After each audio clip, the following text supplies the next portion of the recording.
So, ladies and gentlemen, good morning. Thank you for giving me this opportunity to talk about the diplomatic engineering method. That is a method used by the Swiss Federal Department of Foreign Affairs in various mediation. I'll take here the example of the Swiss mediation between Georgia and the Russian Federation in 2011, just to illustrate the method of the diplomatic engineering. On the 16th of December 2011, the Russian Federation signed the protocol of accession to the WTO organization. This even marked the end of a complex negotiation process. At the end of 2010, Switzerland agreed to facilitate the accession of Russia to the World Trade Organization. And I was at that time foreign minister and president of the Swiss Confederation. And in these functions, I conduct the negotiation. What was the situation at that time between Georgia and the Russian Federation? In June, the situation of the negotiation first to the accession to the WTO of the Russian Federation. In June 1993, the Russian Federation applied for accession to the WTO. Then it was still the general agreements on tariffs and trade. And Georgia has been a member of the WTO since 2000. The bilateral trade negotiations with Russia ended formally in 2004. However, since 2008, you know, it was a war there in the region, the Georgian War. 2008, the customs crossing in Abkhazia and South Ossetia had been under de facto control of the Russian Federation. And Georgia considered that, in view of the altered situation, that the bilateral negotiations with Russia to accede to the WTO were not closed. It intended to veto the Russian Federation's accession. And that's why informal negotiations seem to provide a way of breaking the deadlock. The aim of the negotiations was to facilitate the entry of the Russian Federation into the WTO. And it was to find technical solutions within the framework laid down by the WTO without prejudging the political positions of the two parties. For Russia, this meant ruling out any political concessions that would lead to indirect or direct recognition of any Georgian sovereignty over Abkhazia and South Ossetia, territories that were recognized by Russia as independent. Not only was there an international border between Russia and Georgia, but between Abkhazia and Georgia, and between South Ossetia and Georgia as well. As far as Georgia was concerned, the border between Russia and Georgia was clear. The boundaries delimiting Abkhazia and South Ossetia were administrative borderlines, crossing Georgian territory. And only the international borders were relevant to WTO discussions and not the administrative borderlines. On the other hand, leaving aside the border issues, there were common interests and mutual advantages in Russia joining the World Trade Organization. Russia was boycotting the sale of Georgian products in its territory, calling the Georgian wine as being a medicament, and not wanting to have them. For Tbilisi, Russia being its main exporting market, it was interesting to have, on the side of economic interest, to have Moscow in the WTO.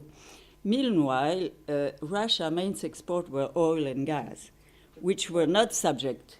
Pardon? Could you push your... No, not now. You have to wait a little bit. I didn't put everything on a PowerPoint. I'm sorry for you.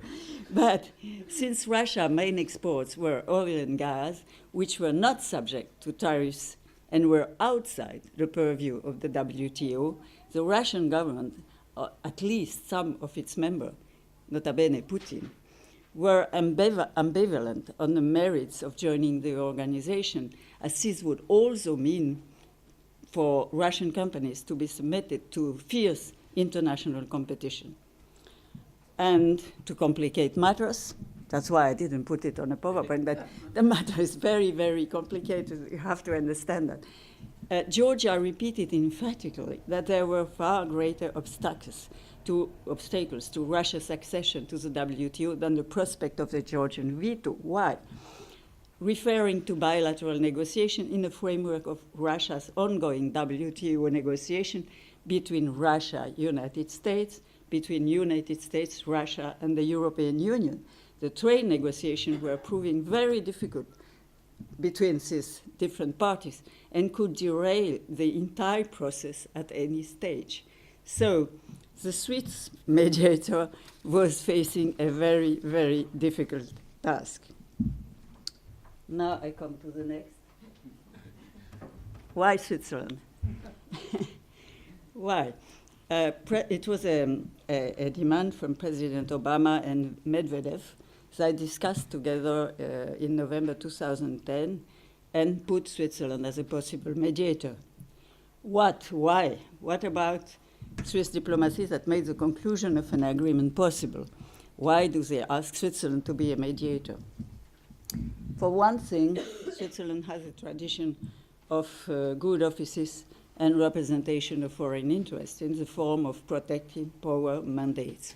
Georgia and Russia had broken off diplomatic relations during the armed conflict between the two countries in 2008, and reciprocal agreements for the representation of Georgian interest in Russia and Russian interest in Georgia were signed and approved by the Swiss government and by Russia and by Georgia in December 2008. And this made Switzerland as an interlocutor as well as for Georgia and for Russia. And added to this, Switzerland has a very long, very good diplomatic expertise. Why? Because of the Swiss political system, we tend to gravitate towards consensus solutions, so that Switzerland has a practical experience that can almost be described as innate when it comes to seeking balance and compromises. And finally, the fact that Switzerland is not a member state of any political or military alliance. We are not part of the NATO, not part of the European Union. And this neutrality contributes to facilitating dialogue. So, and added to this, the last thing, the Swiss engagement in international peace policy. We were mediator at the beginning of the discussion between the P5+1 and Iran, and in the nuclear dossier between Armenia and Turkey.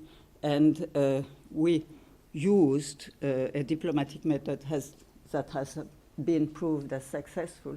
That means a diplomatic engineering method. So what is the diplomatic engineering method? Don't worry, it comes afterwards on the screen. I just describe it. What are the main features of the diplomatic engineering approach compared to existing negotiation theory? Scientific literature on negotiation particularly focused on the study of actors, their behavior, their strategies, resources, interactions, as well as on the underlying causes to start a negotiation process. Furthermore, the negotiation literature explores the formal and informal decision-making rules and procedures, the overall context and its impact on the course of negotiation. For example, what are favorable conditions for a negotiation? Which obstacles can be identified?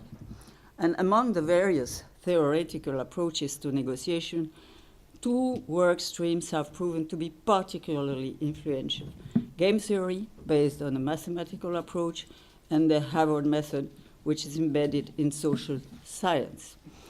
Acknowledging the particularity of each negotiation setting, Switzerland worked on a process-based approach that relies on existing negotiation literature and at the same time rooted in real-world negotiation experiences. And that's what we call diplomatic engineering. Diplomatic engineering, here you have a graph. Voilà, this is this, don't be afraid. What does this mean? The graph illustrates the three phases of the diplomatic engineering process. First, a thorough analysis of the negotiation situation and of the parties' interest during the preparation phase. That is what you see here, the first. Second, splitting the complex negotiation problem into well-defined sub-problems. And third, the formulation of solutions. At the input level, negotiators may draw on a variety of disciplines and scientific methods to address sub-problems through a negotiation engineering process. At the output level, the process results in solutions that are based on objective criteria and may be presented in mathematical terms as algorithms, formulas, or in form of categorization. You will see afterwards, in my case, how we did it on a technical and mathematical level. The general framework of the negotiation. That means which factors we had to take into account to obtain a mutually acceptable solution for both Georgian and the Russian Federation, having in head that we applied the diplomatic engineering method. First, we had to take into account the asymmetry of relations between the Russian Federation and Georgia. Consequently, we defined a general framework of the negotiations in consultations with the parties. This framework was a bilateral one in order to respond to the asymmetry of the relations. Because you had Georgia, and Georgia saw itself as a victim of centuries-long domination by Russia. It was in conflict not with the territories of Abkhazia and South Ossetia, but with the Russian Federation, who, in its view, was illegally occupying 20% of the Georgia's territory. And relations with Russia were fraught with suspicion, heavily asymmetrical, the mighty Russia facing the little Georgia. At the same time, the two parties were structurally dependent. They were neighbors. They had developed a common culture. They had traded with each other. The elites of the two countries knew each other. They had studied in the same universities, and to all intents and purposes, they were used to each other, spoke the same languages, and so on. It was therefore up to Switzerland as facilitator to correct the imbalances. So you can think about analogy with the current problem of North Korea and United States. It was up to Switzerland to correct the imbalances, constantly trying to find symmetry between the parties, and in spite of mutual suspicion, to bring the discussions back into the technical domain, where their interests were similar. Before the negotiations even began, the issue of who had requested the discussions awakened a number of sensitivities. Georgia wanted an official letter from Russia requesting bilateral discussions, and Russia refused to comply in that form. So what can you think what we had to do? So finally, a letter of the president of the Russian Federation to the protecting power, Switzerland, who was representing the interest of Russia in Georgia. And in this letter, Russia accepted to receive a Swiss delegation in Moscow. And also, on the other side, a letter of the president of Georgia was addressed to the protecting power, Switzerland, to accept to receive a Swiss delegation in Tbilisi. So we had solved this difficult problem of who asked for discussions. So you understand that the role of mediator would consist of bridging the differences and finding areas of convergence. As a third country accepted by the parties, Switzerland sought a balance between them, stressing through the fundamentally bilateral nature of the negotiations.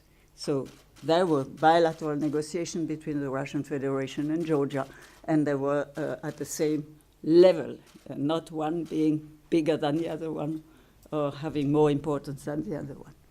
Second point, second factor, the level playing field.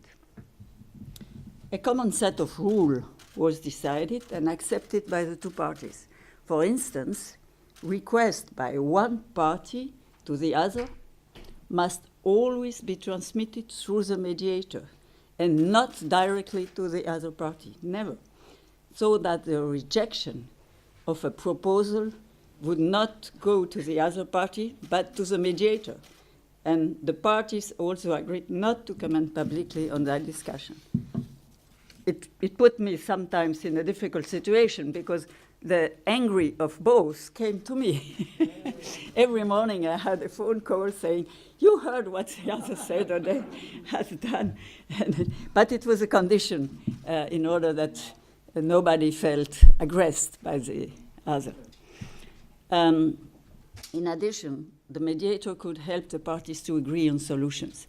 It was not up to the mediator, that means Switzerland, to formulate those solutions. But for certain delicate issues, she was entitled to make suggestions, both on matters, procedure, and substance.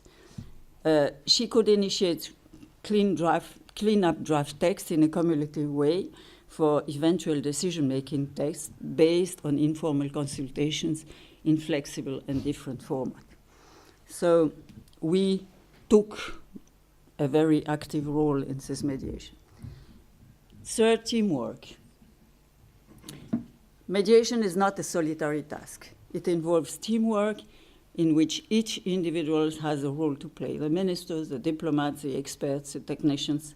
And since negotiations combine both political and technical components and came under the responsibility of two federal departments in Switzerland, Economic Affairs and Foreign Affairs, a Swiss coordination task was set up. And Russia and Georgia also appointed joint teams comprising both economic and negotiating policy experts. Because the negotiation process included highly complex technical elements, the mediator sought the support of both public and private sector experts specialized in customs management and supervision.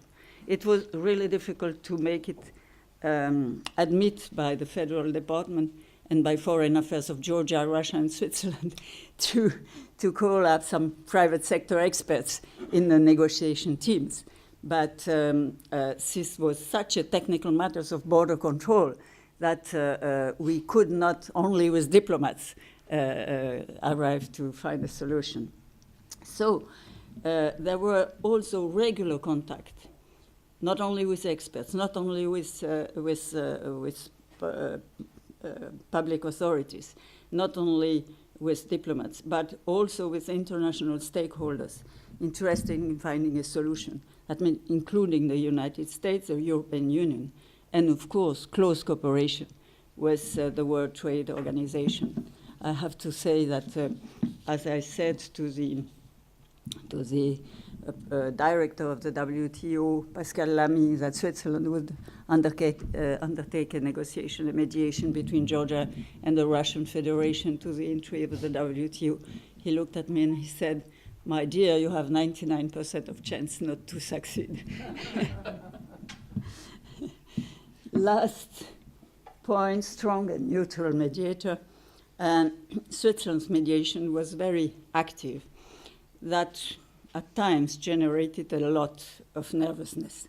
But this activism had its reasons. Time was of essence. We had to succeed in less than 1 year. Beginning of 2011 and end of 2011. And so we had to prevent any objections or delaying tactics. And at the same time, we had to remain attentive to the parties and avoid upsetting them and derailing the process. And we had to be strong and neutral at the same time, because the process was fraught with mutual mistrust between the parties and considerable asymmetry. So the mediator was in for a call to account sometime rather harshly. I remember my meeting with the Georgian Prime Minister. It was a young and dynamic man, and he said to me, after I presented a draft paper, he said I was a Russian negotiator. And he accused me of partiality. And just I keep calm. I kept very calm. And the Swiss ambassador in Georgia, sitting next to me, took the floor and said, Switzerland is a mediator, not Georgia. And it was up to Switzerland to lay down the rules of the game. Point, fine, finished. And it allowed me to directly keep calm and continue the discussion on a more rational way. Sixth point, reducing the complexity, splitting the problem into sub-problems. That's a difficult task if you are confronted with a very complex case. You have to split problem into sub-problems in order to get to a rational way of seeing things and to be able to find solutions. We assessed the situation and defined the general framework of the negotiation, and then we worked on the substance. In view of the difficult context, it was important to avoid any politicization of the process. That is, to avoid broadening the subject matter under discussion. And the point of contention had always boiled down to the different understanding between the two parties of what constituted the Georgian customs area. For Georgia, the international border was between Russia and Georgia. Abkhazia and South Ossetia were part of the WTO since those territories belonged to Georgia, which was a member. Consequently, it was important that the model avoid any reference to the Georgian border. And we focused on customs management and control.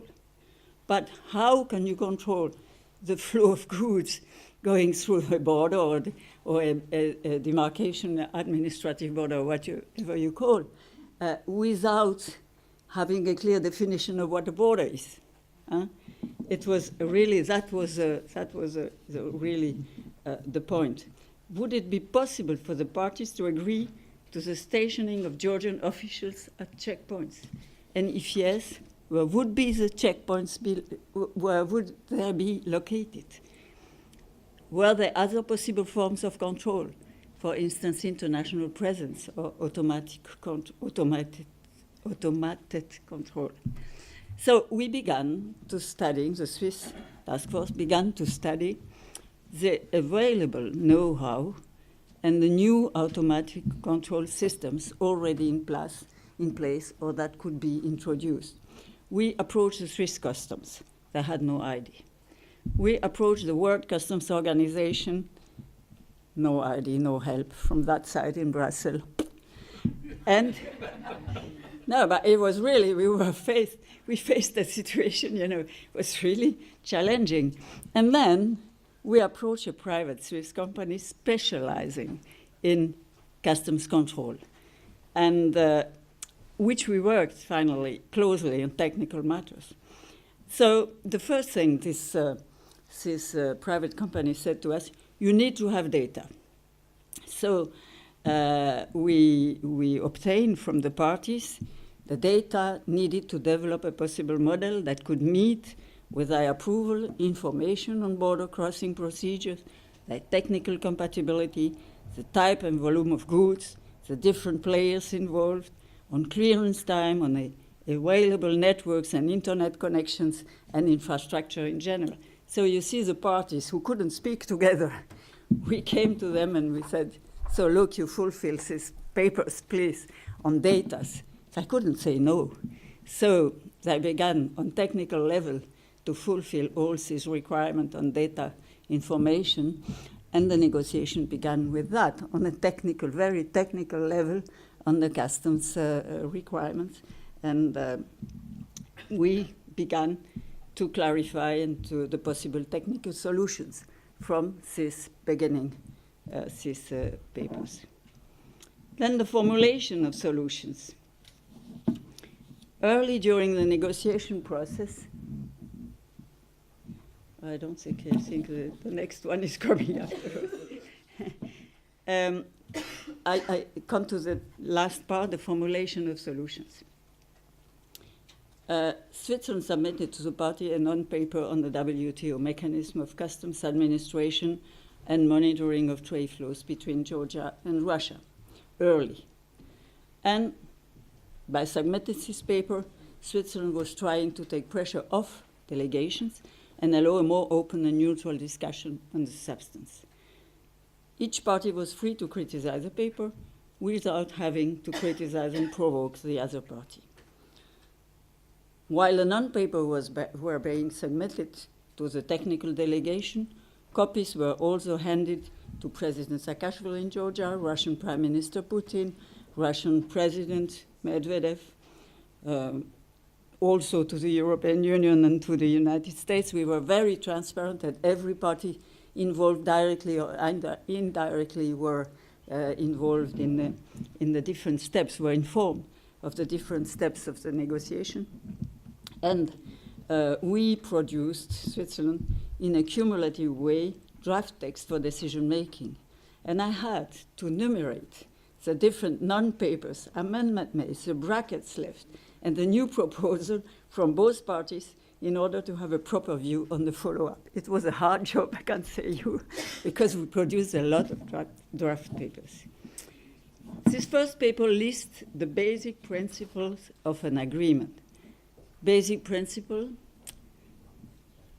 we establish an electronic solution with an electronic platform as central pillar of the mechanism, an electronic information exchange system to capture and manage trade, commercial, and logistics data with the objective to create a fully integrated and secured automated trade supply chain process. In addition to the electronic information exchange system, the notion of geo-funded corridors is mentioned. The annex to the paper presents a number of additional modules to be discussed at the expert level. So you see, the principles were established, agreed, and afterwards we had to go into very technical discussions at the expert level. The Swiss non-papers were drafted, as I said, shown already before, in the form of an agreement and reflect the parties' willingness to reach an understanding on a bilateral mechanism between Russian Federation and Georgia at the same level. But we had some problems. We had some problems. First problem, the control of the passage of goods in the disputed territory. That means Abkhazia and South Ossetia. The framework of the agreement defines its scope in view of the political situation, because we wanted to through the political problems through the window, but it came always at all the steps it came into, and it was inevitable that the proposal should contain a certain amount of constructive ambiguity. The disputed point here being the interpretation of the word Georgia and the ambiguity enabling each party to interpret the term in its own way. Generally speaking, Georgia wanted as precise a framework as possible, and Russia favored maximum ambiguity. So we had to find a way in between. Second, terminals and corridors. It was upon returning from a visit to Georgia in a plane that the idea of corridors emerged. The Swiss delegation studied the map of the region, and the head of a political division in charge of Georgia took his pencil and made a few scribbles around the possible transit routes. And this led to the birth of corridors, defined by points of longitude and latitude. I don't know how to say that in English, to say longitude and latitude. All points of the corridor are defined. You have an axis, it's this agreement, with all the latitude and longitude points, 3-4 pages about that, but no name of local, no name on the ground. Georgia wanted traffic corridors, wanted all points of the corridors mentioned, as well as checkpoints with control officers. For Georgia, the solution did not go far enough, while for Russia, the concept of corridors already went too far. So, third problem, monitoring. The issue of monitoring ended up by being at the heart of discussions, in that Georgia demanded, both publicly and in the course of negotiation, an international monitoring mission with ground patrols and the possibility of examining documents and papers at the checkpoints, like the problem you have between North Ireland and Ireland. So you could be inspired by this model.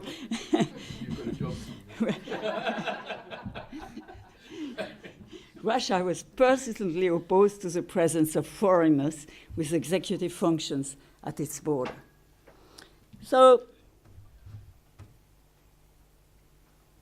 at the end of October, we were near the end of the year, the parties accepted the principles of a compromise along the following lines.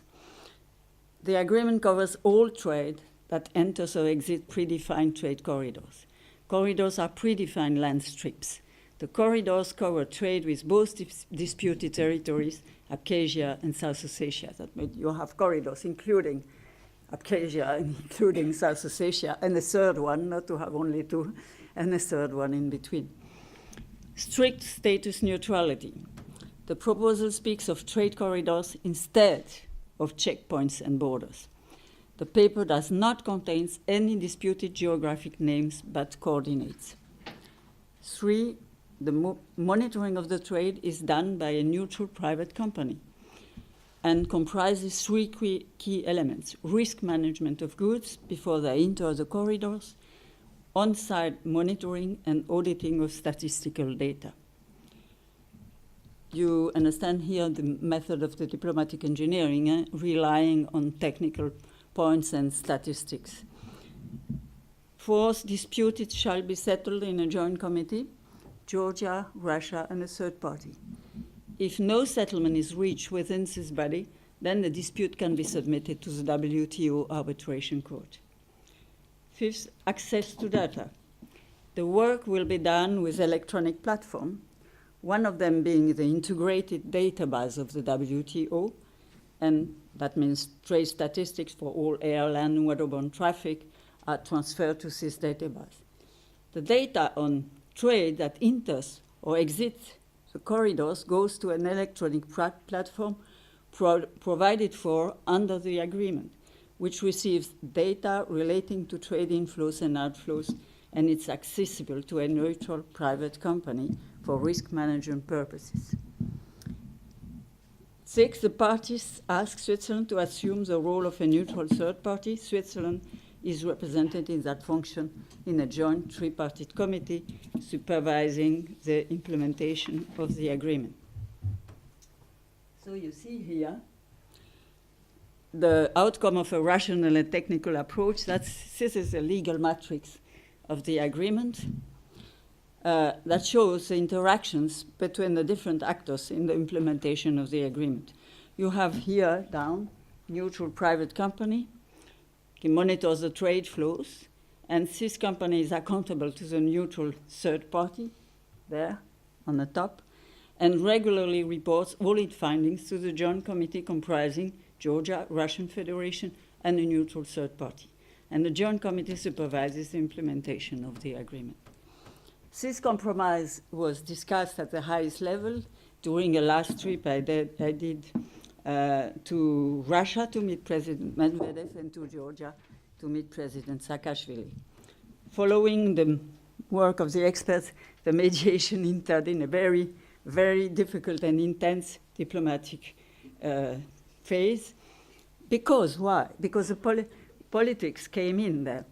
The Georgians expected certain security guarantees to be included in the agreement because, you know, South Ossetia is 30 kilometers far from Tbilisi.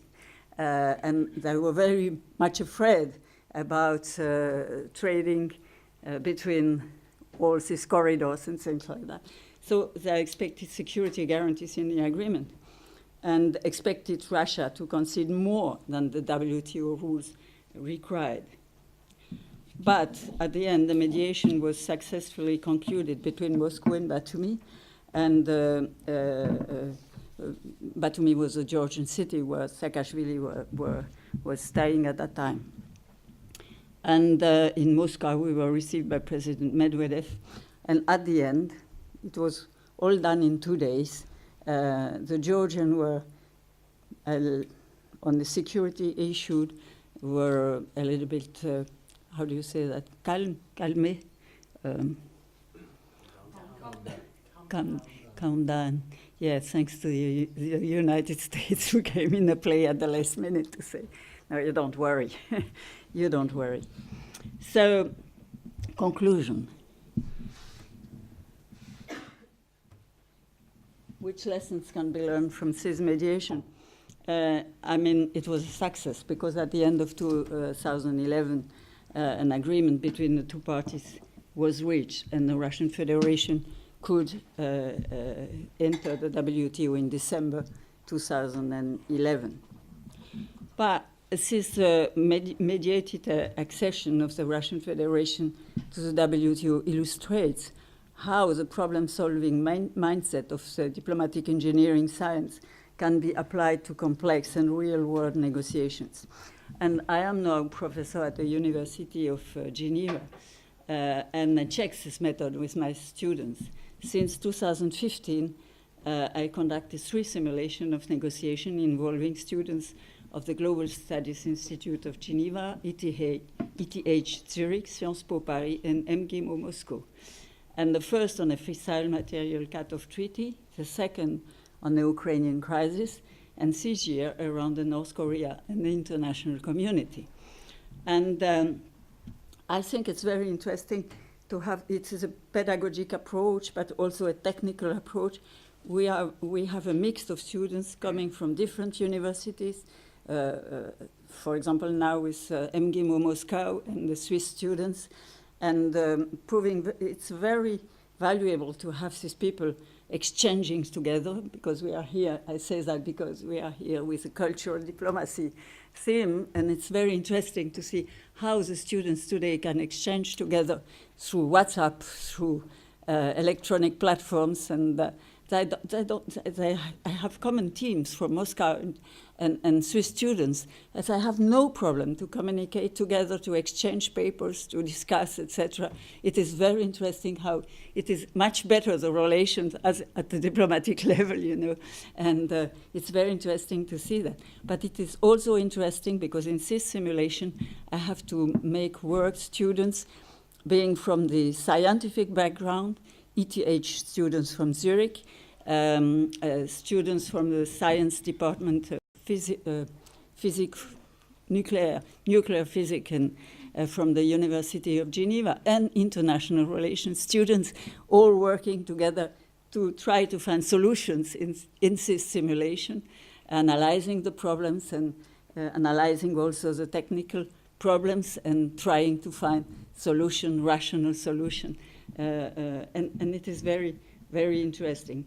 But these seminars offers also the possibility of the student to test the method of the diplomatic engineering.